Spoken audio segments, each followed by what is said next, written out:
অন্যকে কখনো বদলাতে যাবেন না, অন্যকে কখনো চেঞ্জ করতে যাবেন না। এটা ভুল চিন্তা, এটা সম্পূর্ণরূপে ভুল চিন্তা।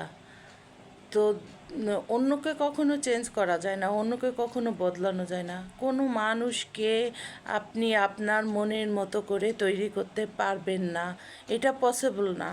সেটা আপনার পেটের সন্তান হতে পারে, সেটা আপনার যেই হোক না কেন, আপনার জীবনসাথী হতে পারে। কখনোই কাউকে আপনি নিজের মতো করতে যাবেন না, এটা কখনো সম্ভব না।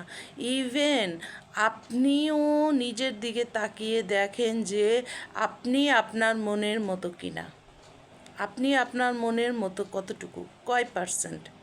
আপনি কখনোই আপনি আপনার মনের মতো না। তো এটা সম্পূর্ণরূপে ভুল চিন্তা, এটা সম্পর্কগুলোকে তিক্ততায় ভরিয়ে তুলবে। তো এই ভুল কখনো করবেন না।